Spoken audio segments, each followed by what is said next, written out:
First of all, I'd like to give a big old shout out to FCP Euro for providing me with 400 miles of this paper so I can lay on it. So thank you. Right. So that's all back together. Up to part of the motor's done. Did the valve cover, did the vacuum pump. I just got this little piece of paper sitting underneath there just to make sure that we don't have any more additional leaks.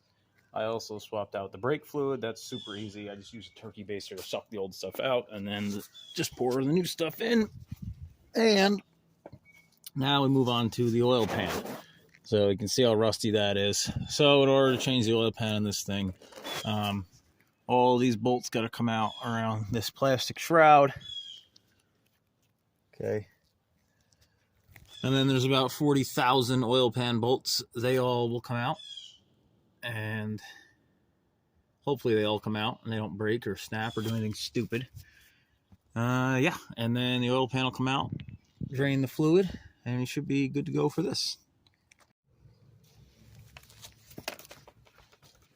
So, first thing, I'm just going to spray this down with a little bit of carburetor cleaner here.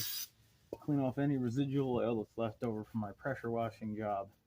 Just so that we can definitely narrow it down and make sure that we're not missing anything. Okay, so wiped off and then bolts off.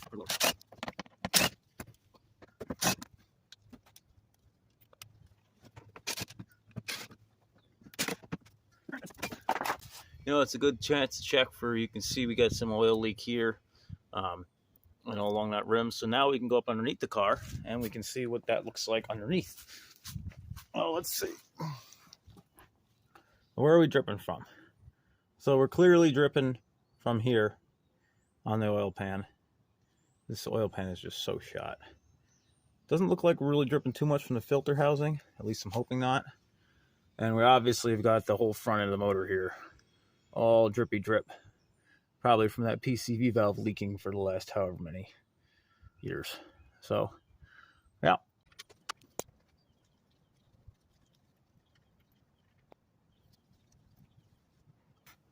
First of all, I'd like to give a big old shout out to FCP Euro for providing me with 400 miles of this paper so I can lay on it. So, thank you. Let's, without further ado, take this.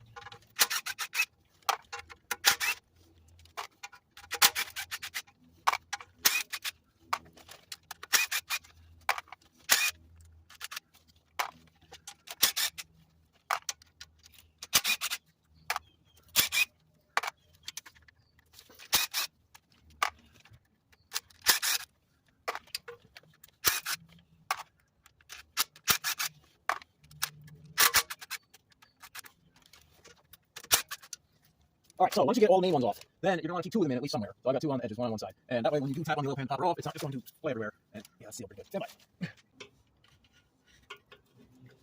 by. Once you break it in one spot, then you move your tools in case you end up with an oil bath real quick.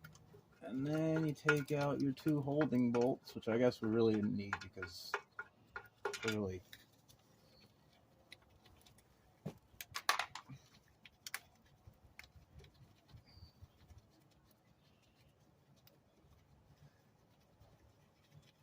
Two and a half hours later.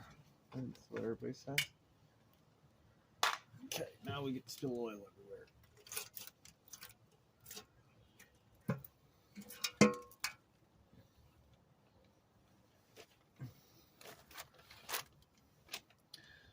That's it. Now you just want to clean up your edge here.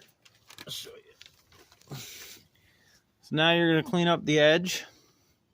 You know, get all the old gunk off. All around the edge. And then you're going to put sealant on your new gasket or on your new pump. Yeah, Jesus. Yep, you know what I'm saying. And then bolt her back in.